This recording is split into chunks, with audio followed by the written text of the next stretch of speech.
It's supposed to be Kriya Yoga, religion for the New Age. And I'd like to talk about why Babaji and Lahiri Mahashai and Sri Teshwar and Jesus Christ and Paramahansa Yogananda asked us all to come here this weekend. Because you're probably, I don't know, maybe you aren't, but you may have had a similar experience to me.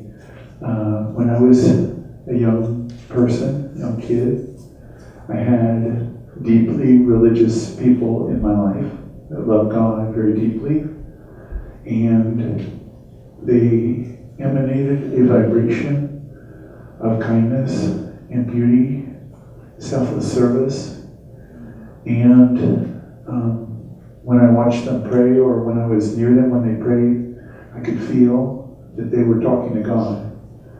And a great deal of them were Christian, Catholics, but some were Buddhists. I actually didn't know any Hindus when I was a little kid.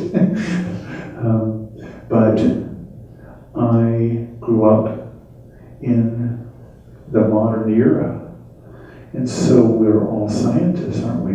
We go to school and we learn physics and chemistry and calculus, and we go to universities.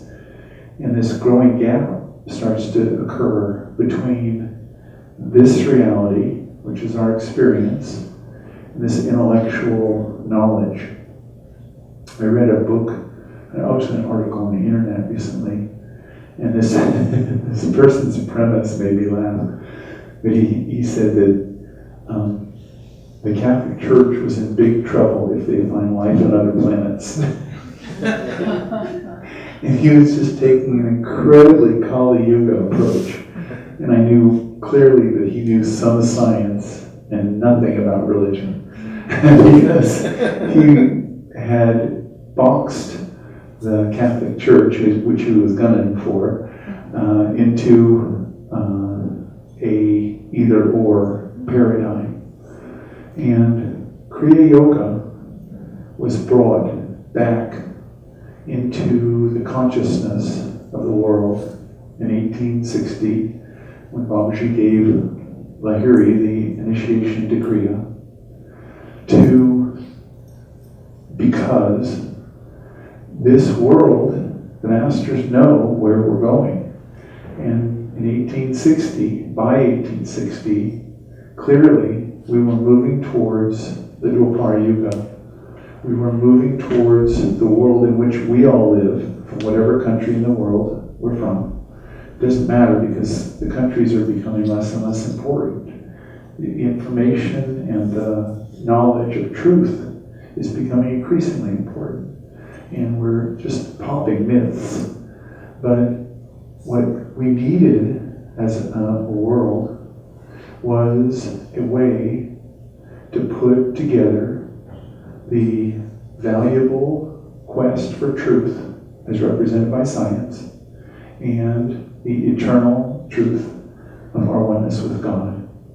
And the way that can be put together is by the science of Kriya Yoga. And that's why Babaji gave Lahiri an initiation and said, as you all know, reading the autobiography, an important reason stood behind the fact that you're already a married man. Lahiri Mahashai is already a married man. He's got 2 kids. They go to school. They're going to want to play soccer. They need a library. He works in an office for the British Railway. He's an accountant. The noble mystic profession. And he is in this situation to show that the modern experience, which we all are now, 155 years later, apart, is not divorced from the divine reality. That's the purpose of Kriya Yoga, is can it be not seen that the divine uses the instruments of evolution physics, quantum physics, particle moving through space, the realities that we know bit by bit about science, can it not be that on a higher level, divine consciousness is the plan that's powering this? That is the blessing and offering of Kriya Yoga. Maria and I are farmers, so we are by occupation biologists, physicists, chemists, botanists. We are constantly looking at why is this plant doing this? What is this biological agent doing to these plants? But we pray for our plants. I sing them up to them all the time. Why? Because song helps plants grow. Up until maybe, I guess, 1960s, that wasn't documented.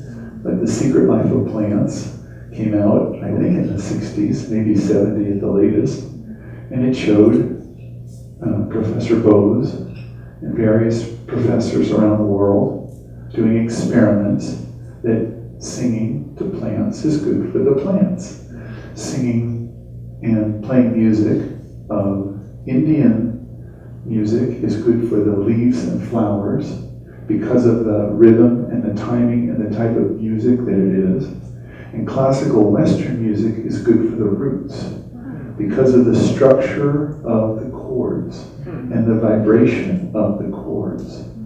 So up to, when I'm a little kid, and my grandma's telling me about the leprechauns that she used to see in Ireland when she was a little girl, I loved it. But she also prayed to Jesus all the time, and if the Catholic Church had a hard time with the leprechauns, that was their problem. How about leprechauns? Why does there have to be a division? Because man's religion has been lacking. Let's face it. Superstition, do this, do that.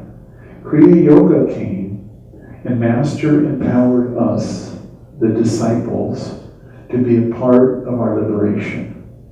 You can free yourself from your habits, from your prejudices, from your limitations, from your addictions, from your phobias, from everything which holds the divine from its infinite expression. And that was the message of Kriya Yoga. It had to come so that the world could progress. What would we be doing here in modern Los Angeles if we had to get a shaman to tell us something? We couldn't meditate on it and find it within ourselves. What would we be doing at our retreat if me and Maria and I, or Narmadevi and Narayan had to give you something, a piece of information, rather than say, this is what the Master within you is telling you. Do you feel it? Do you understand it? Can you understand it? Can you move towards the realization of the self? You have within you all there is you need to know. Now, if you're trying to have a church that controls all its members, it's not going to be a very good policy. I remember once we were the ministers in Sacramento of Ananda Church, and one lady said, well, how do you plan your budget? And we said, well, it's very simple. We pass a basket around, whatever God gives us, we spend. She was very surprised because she was a very organized lady.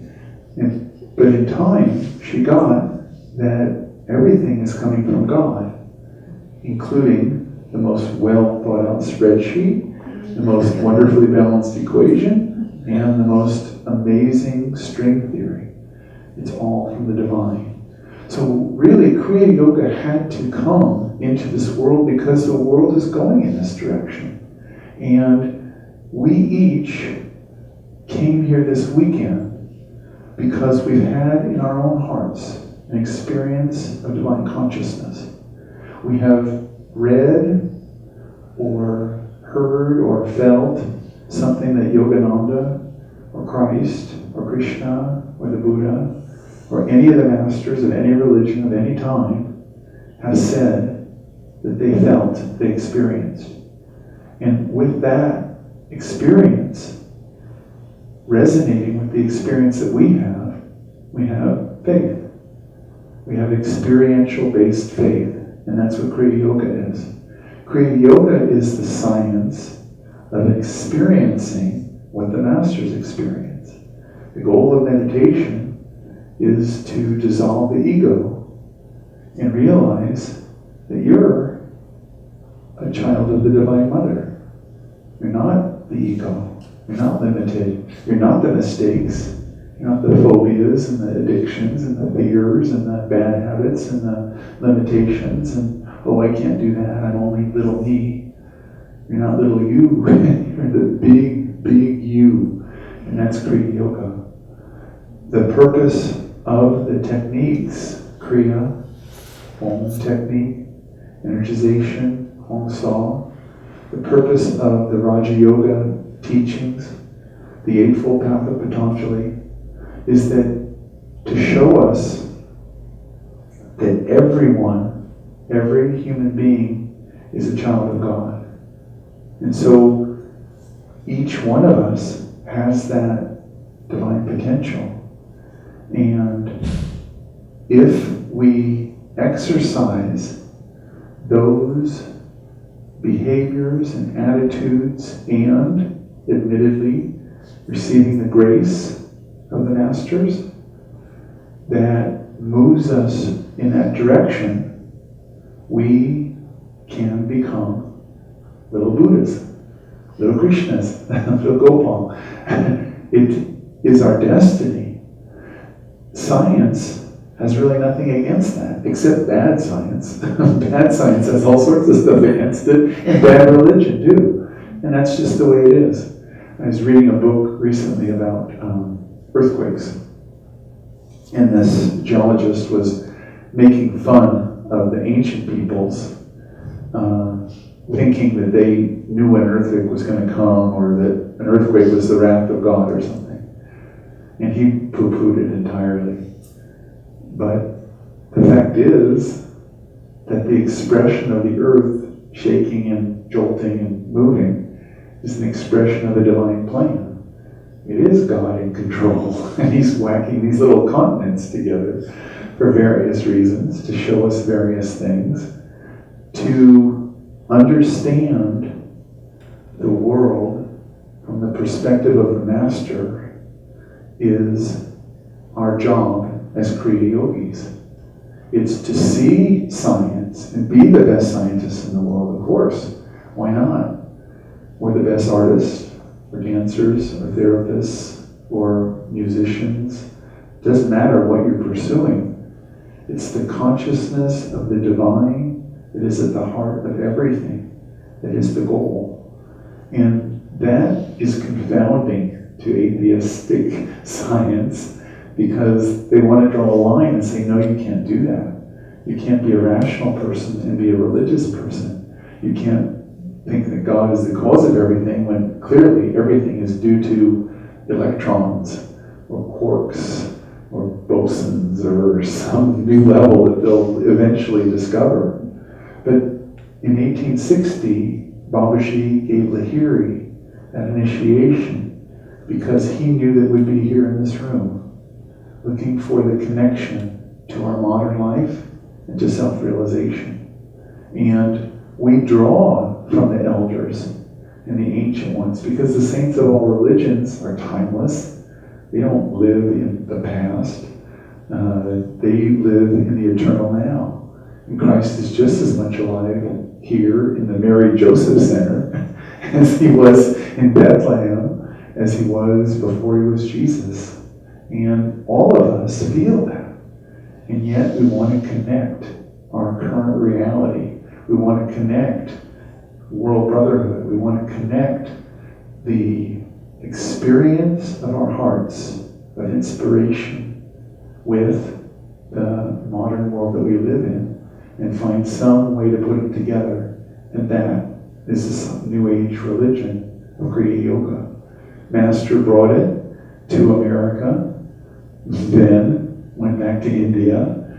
Kriyananda was here and went back to India and in everywhere in the world. And it's not only Ananda, but it's all techniques of self-realization that give us step-by-step process by which we open our hearts and receive that consciousness. And so we energize.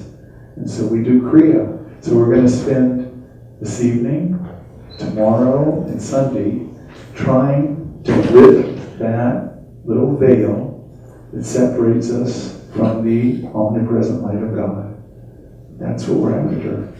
We find it everywhere we look for it.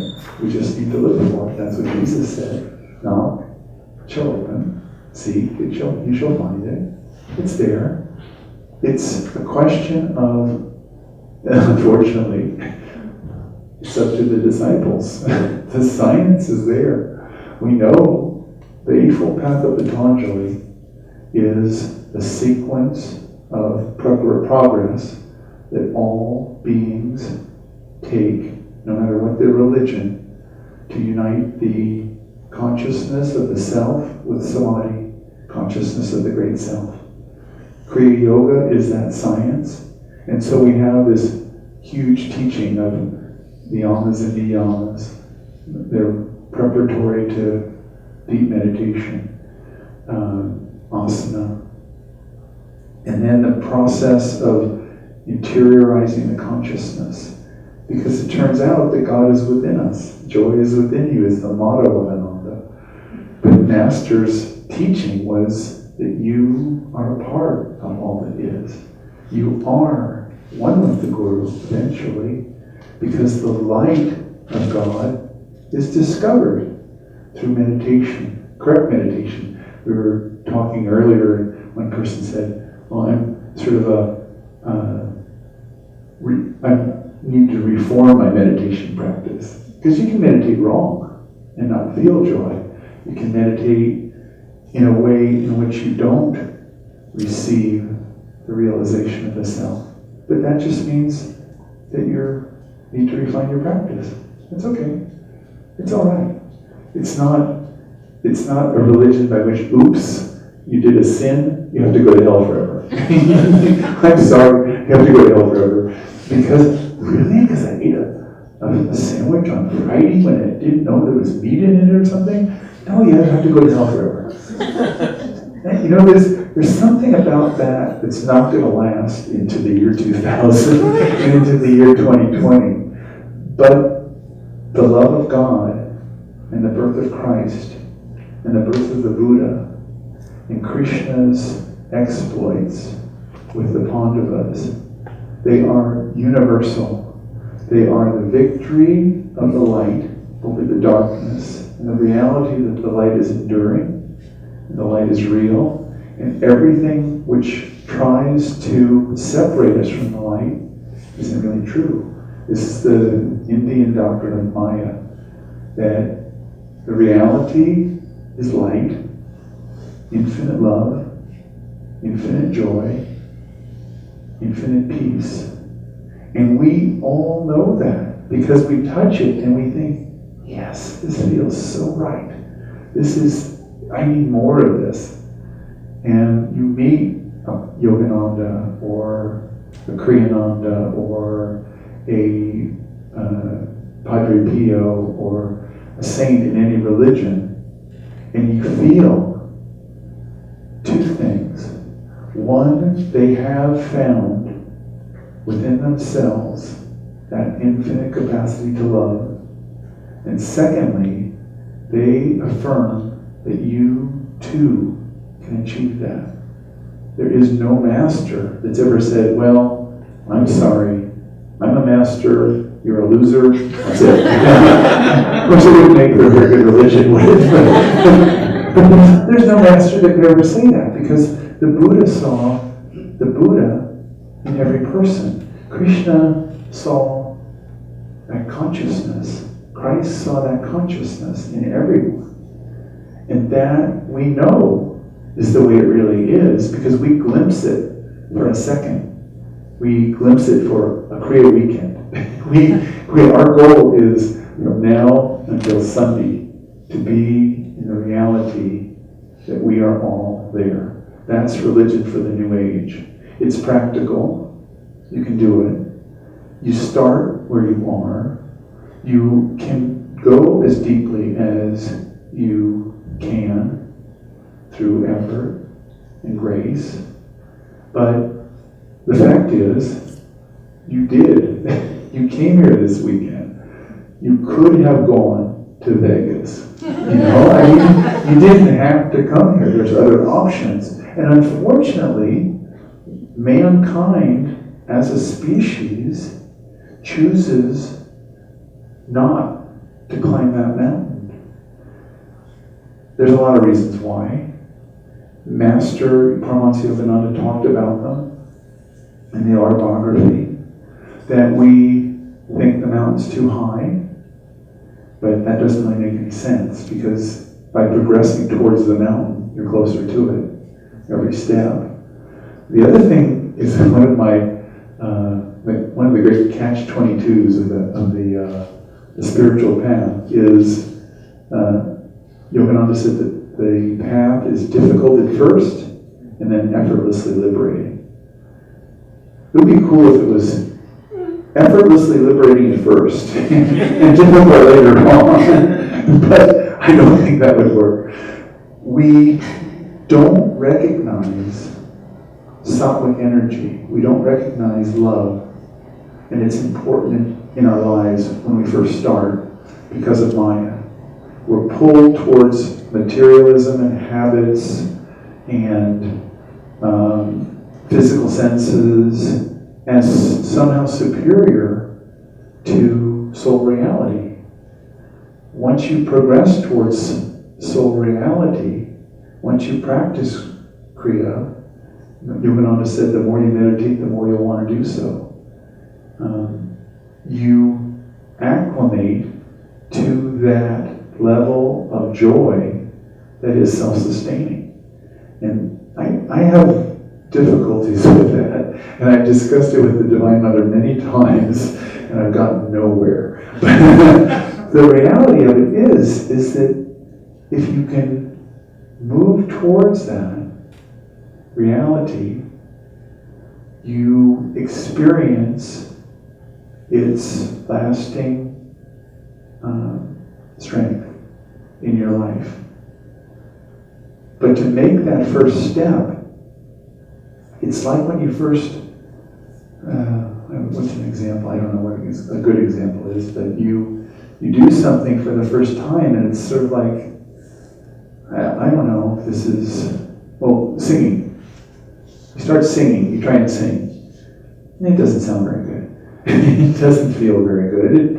No one seems to appreciate what you're doing, so you might give up.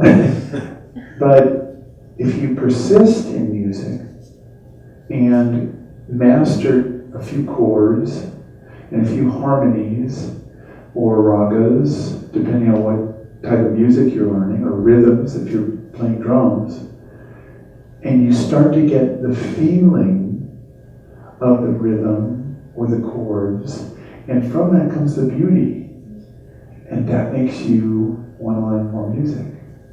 And if any of you have taken up music and gotten that far, there's a certain point at which, wow, this is happening. I'm singing with a group. We sound good. There's beauty. There's harmony. Or just getting lost in a song. Getting good enough at drumming that the drumming is happening. It's a rhythm, and you're connected to something beautiful. Same is true in yoga. You need to persist a little bit. The fact is, you've all persisted. You've already got past that. So we don't really need to confront that part of it. Because we feel, if we've pulled away from that, then we just need to go back to basics. Cleanliness, contentment, go through the yamas, niyamas, asana, what's correct asana. Sometimes you can really deepen your meditation by relaxing your stomach, by relaxing your neck, that you're unconsciously locking yourself in the body cage and not entering into meditation. So the religion from the New Age that Master brought has the world had that need for a scientific approach that includes all levels of reality. Leprechauns, great masters of self-realization, the reality of angels, the reality of spirit, the reality of divine love, the reality of peace, both in your life and in the world. There seems to be, as an editorial comment, lack of peace in the world. I think if everyone was meditating, if everyone did the International Day of Yoga, if everyone did a Kriya retreat once a year or more, or a retreat in their path, that the vibration would be reinforcing everyone's inner knowledge that peace is a part of our destiny, that love is a part of our destiny, that realization is a part of our destiny, light, sound, joy.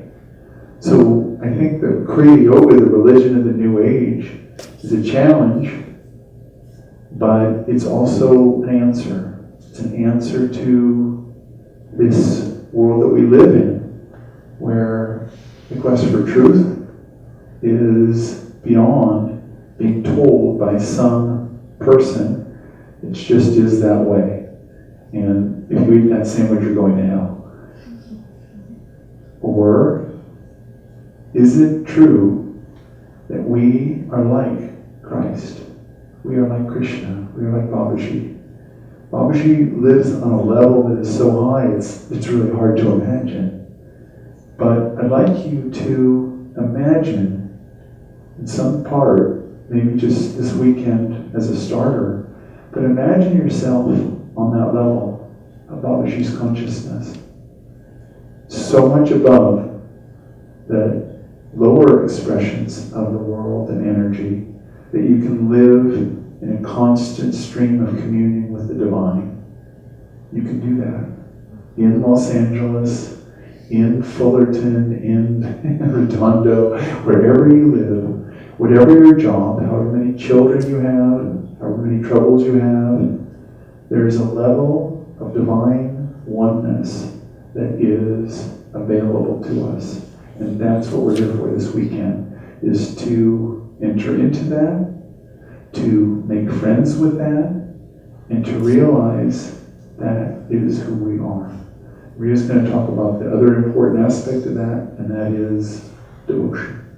I wanted to share just how, again, how important this weekend is. You know, Swami Kriyananda, he, for many years, would conduct Kriyaban retreat weekends up at Ananda Village, and then I think we even had some, well, since of course we've had them, you know, in India or in Europe, this kind of thing, but he put a lot of emphasis and a lot of energy into these kinds of weekends, because Kriya really, for disciples of Yogananda, Kriya is really at the core of our spiritual life, feeding us spiritually and really directing and heightening our spiritual growth and our ultimate liberation. So it's just, it's a very, very meaningful and very powerful way to come together. I know there's a couple here who have not taken Kriya initiation, but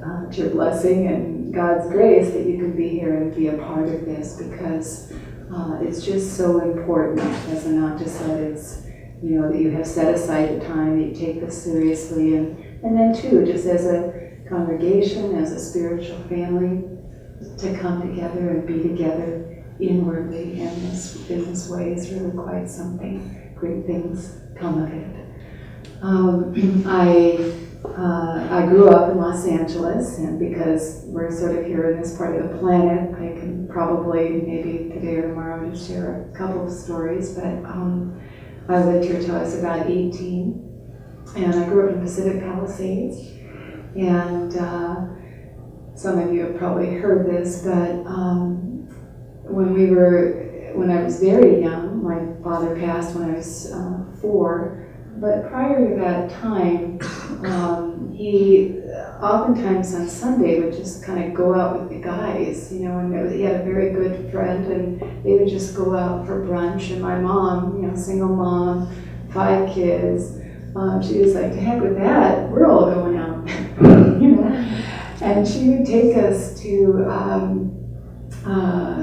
right next door to Lake Shrine was the Santa Ynez Inn. It's no longer that, but it was a sweet little motel and with a pool and bougainvillea, and they always had a Sunday brunch, and so we would go there and have breakfast together. And Lake Shrine, of course, was next door, and Lake Shrine, in my consciousness, and I think the consciousness of my family, was just a nice place to go. It had a lake and there were swans, and you could walk around and feed the ducks. And that was about our scope, you know. But we did that, and we did that with tremendous frequency, and you know, I think pretty much every Sunday for quite a while. So, but it wasn't until many, many years later when I was given the autobiography of a yogi and saw that picture in there that I put it all together. I mean, no kidding, I had no clue. And when I realized that I had spent all that time there sort of unknowing, it was very insightful, and I wanted to share it, not because that's where I grew up and that's what happened to me, but I think that's a very real experience for all of us, that, you know, we're going along and we may not be conscious or aware on a spiritual level, or if on a spiritual level in a very deep way, but we get to a point where we realize, sort of looking back, we realize that God, Divine Mother, they've just always been there for us on every level, and in support and care and protection, and just caring for us until we're ready to reclaim that experience and that seeking of the divine romance again. And I think if all of us were to look at our lives, we would see that that's exactly what has occurred. We've just been nurtured and cared for and loved, and now we've come to this place where, you know, we're ready and we're awake, and we want that deeper and deeper and more deeply. And it all comes together. So that divine romance is a little bit what I just wanted to talk about, because as Ananta said, that it is such an integral part of religion for all time. I mean, certainly now in this newer age, in this Dwapara setting, but it's just core to spiritual experience and growth, always. There was a study done some years ago, I think just 3 or 4 years ago, and they were asking, in what ways do people relate to or see God? Who is God? What is God to them? And about 73%, this is across the nation, so it was on most people in America believe in God in some way, shape, form, or another. And about 73% of people believe that God was authoritative, judgmental, angry. At 73%, my goodness. And about 23% believed in a benevolent God, and then about 5 people just were atheists and didn't not interested. But very interesting. And it doesn't.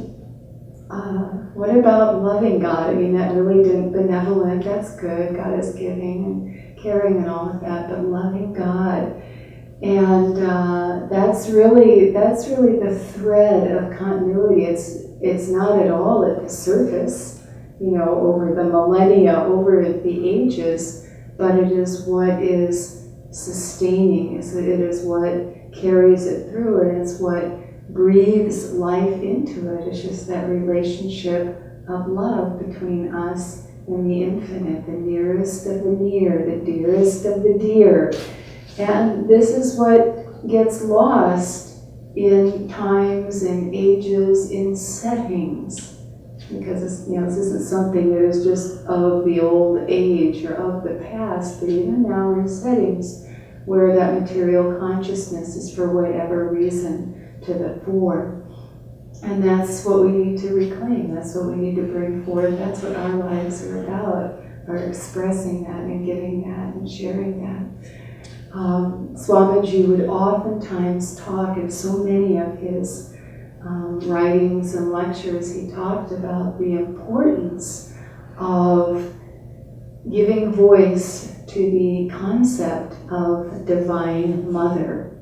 And that the world at this time especially so needs that understanding of that aspect of God, that feminine aspect, that softer, not excluding men from this. This is men and women, the feminine energy of love and that softness coming through. And it is so important to this time. Dwapara is the age of energy, and that energy can go in any one of a different number of ways. It has very positive implications, and it has very frightening implications, if not used or directed properly. And it's this aspect of the Divine Mother, this feminine aspect that is so needed at this time, the element of devotion, the element of loving God, of loving creation as God's expression, as God's creation. And it's just so important as a balancing energy. So, that we're moving forward and things are explosive and technology is, out of bounds and just all this craziness is going on, it so needs that balance of divine love, of devotion. So devotion, the religion of the New Age, but the religion of all time is really always awakening that devotion, and then especially at times where it's just dry. There's no rain on any level, there's so little of it. And that needs to come in. There's a group of pilgrims right now over in the Holy Land. We've got a few more days there. A number of people from Mananda village, but not all over, have gone. And one of, I think Asha shared that she writes letters, and maybe some of you have got it, and talking about the experience there. She said, but the group went out very early morning at sunrise, and went out on the Sea of Galilee, and it's dark, and the sun was just starting to come up. And they were out there just meditating, very, very quietly being out there. And afterwards, the crew that took them out there said, if every group came out here in the consciousness and vibration that you have brought, there would be peace in Israel. There would be peace in this world. And not just, their quiet and their silence, but just that divine love, that love for God everywhere, and that love for Christ and the Holy Land and all the masters, and that love for the masters everywhere, that love here, that we feel so deep and still and loving and God-centered here. So we're lucky to be here. But that's what's needed, so much needed at this time. And that's what Kriya brings. You look at Yogananda, someone I work a little bit with online, Ananda, with the meditation course, and I just help create some of the quizzes. It's just a little thing. And someone wrote yesterday, one of the students, and said, every time I hear Yogananda's voice or read something of Yogananda's, it helps me to stay in this course and learn and practice meditation. And the reason for that is, Yogananda was an individual, just an incredible mind, an incredible, an avatar, a master. we think of his mission by and large in really grandiose terms because it is. But the real power that you pick up, the vibrations that he spoke of in his autobiography, what you're feeling there is divine love. And where it's touching you is in the heart. And that's what compels us to want to try yet again, or to do more, or to do deeper, or to, move forward spiritually, to take on things that we haven't wanted to or been unwilling to do, to stretch as we need to in spiritual growth.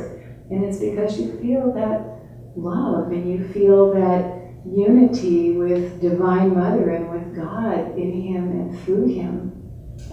His brother, when he was a little boy, his brother Sananda Lal said that whenever Yogananda heard the word God, his eyes would just fill with tears to overflowing. Just God.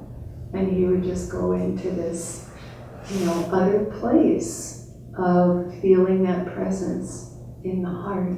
And so that's what, Kriya Yoga, for all that it does, and being the scientific technique that it is, and the intense pranayama and all of that, and the, works like mathematics. For all of the things that are said about it and the science that Yogananda articulates in the autobiography and through the teachings, it all comes down to really being able to go deep with it, being able to experience God through it because of that awareness and openness of the heart.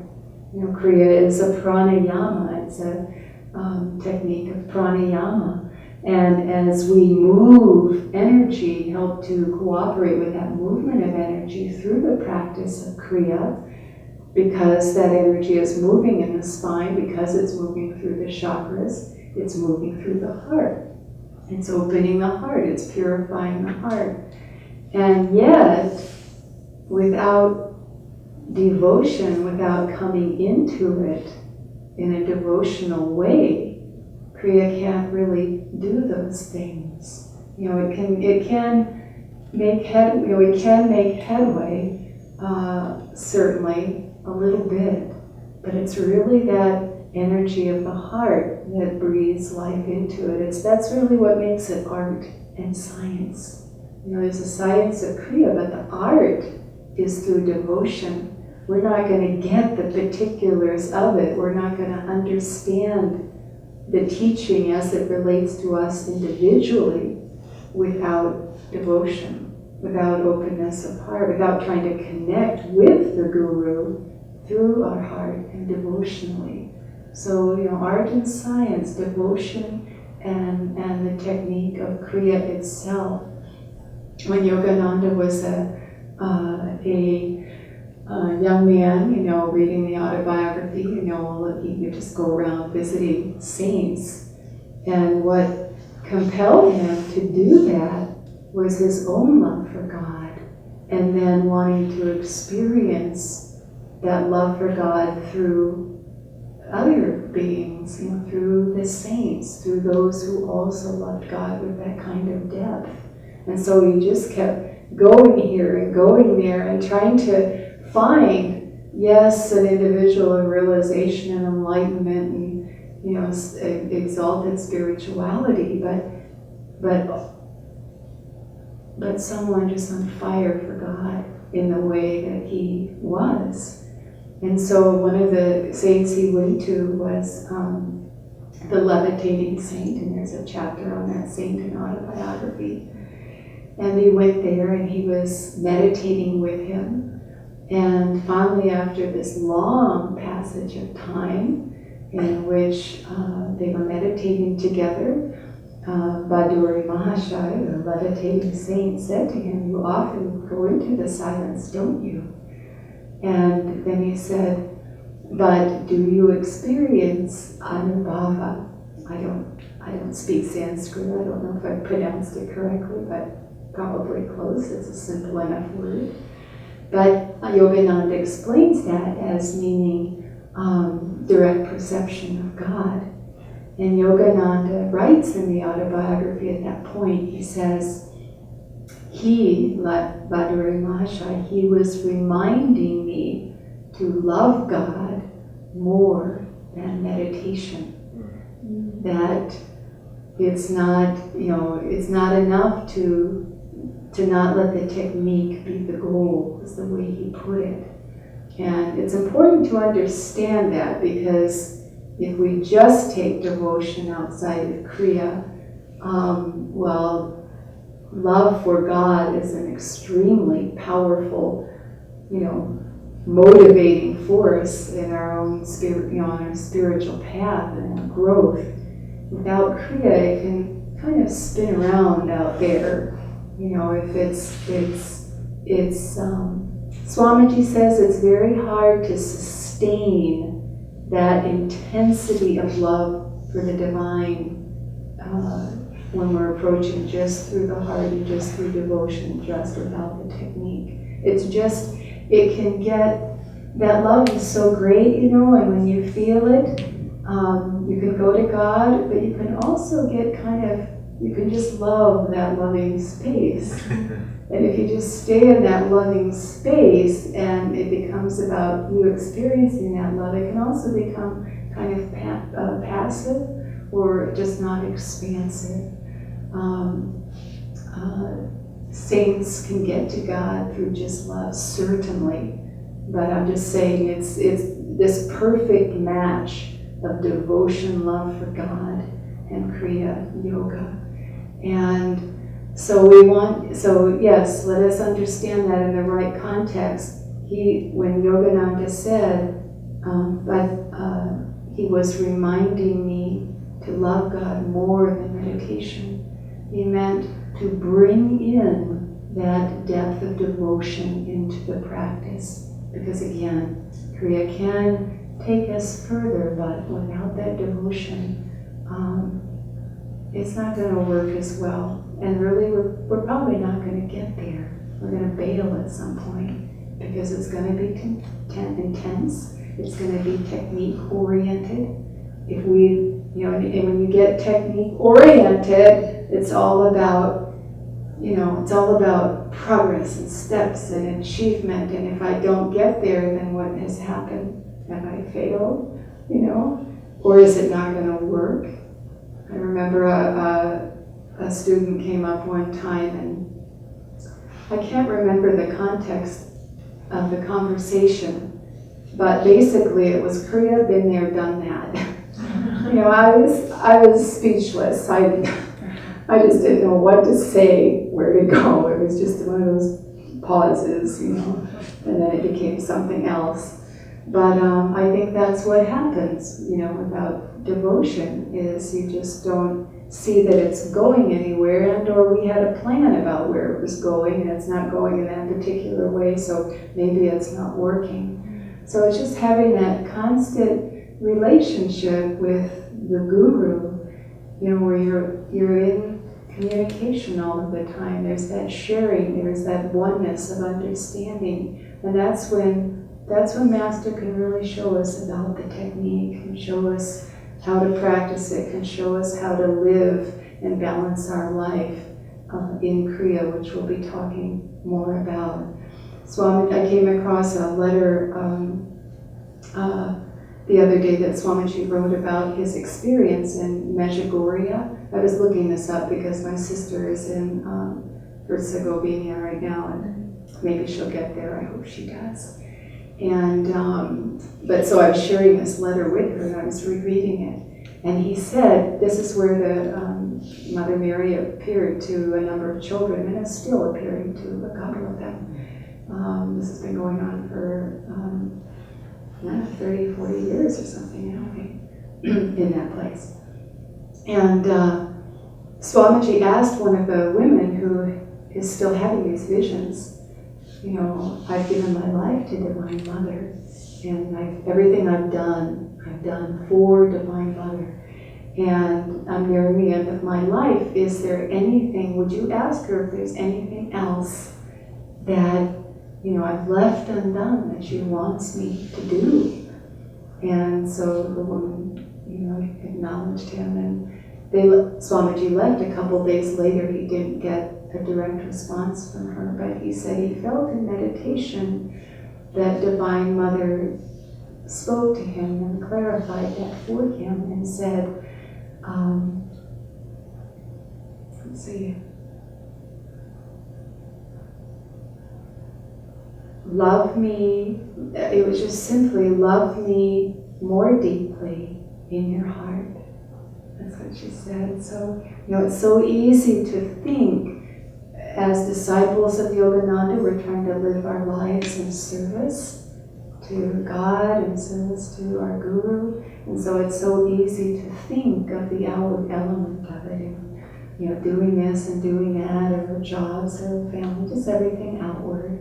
And what more can I do? And then we, that's our attitude perhaps in the world when we're living on a higher level of that worldly reality. And then as devotees, we do the same thing. What more can I do for God? What more can I do for Master?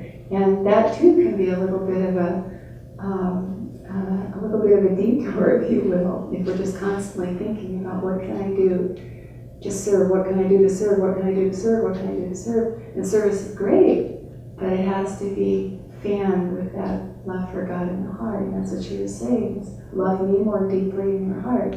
That's really all of the other stuff, whatever it is outwardly, even the Kriya, that's all, in a way that's really secondary.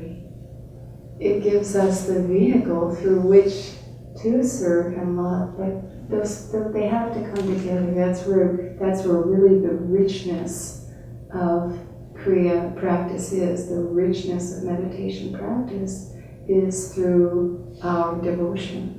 I wanted to read, because when I was reading about Bhaduri Mahashai the other day, I found this poem that Master put in here, a poem of Mirabai's, and she was a great saint in India. I think in around the medieval period, if I remember correctly. It's brief here. Her whole thing was singing to God, and she did write a lot of poetry to God. And she wrote, "If by bathing daily God could be realized, sooner would I be a whale in the deep." I love this. "If by eating roots and fruits he could be known, gladly would I choose the form of a goat. If the counting of rosaries uncovered him, I would say my prayers on mammoth beads. If bowing before stone images unveiled him, a flinty mountain I would humbly worship. If by drinking milk the Lord could be imbibed, many calves and children would know him. If abandoning one's wife would summon God, would not thousands be eunuchs? Mirabai knows that to find the Divine One, the only indispensable is love." Beautiful, beautiful poem. And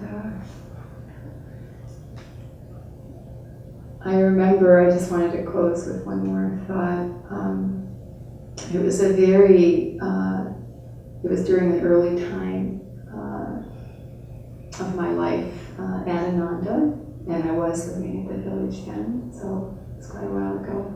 And I was in seclusion, and Ananda and I lived in a little house, 10 by 12, wasn't it? Little iron. 12 by 14. 12 by 14, okay. A couple more exceeding. Yeah, we were very glad to have it. There wasn't much housing in Ananda. It was dry. We call it Little Ireland. That's another story. But there was this big, big oak tree, and it's like as big as these pines out here, and right outside the house. And I was in seclusion, and maybe Ananta was, he was away, obviously. And I was chanting, in the house, and it was just one room, 12-by-14. I was chanting, and there was this robin out there in the oak tree, and it was singing, and you probably all know the sound of a robin. But the interesting thing was I was chanting and chanting and chanting, and a long time went by, and after a while I was chanting, I was aware that I could still hear the robin, which I found very interesting. And I sort of interpreted that. I just felt like if we are singing to God, God is singing with us, was how it came to me. And that's just the thought I wanted to leave us with tonight as we start this weekend, that just keep singing in your heart to Divine Mother, and you'll feel that divine presence in you, and that's what's going to feed your practice. That's what's going to help you to be regular in your practice. If you're not regular, that's what's going to help you to meditate longer. If you want to meditate longer, that's what's going to help you meditate deeper. If you want to meditate deeper, that's really at the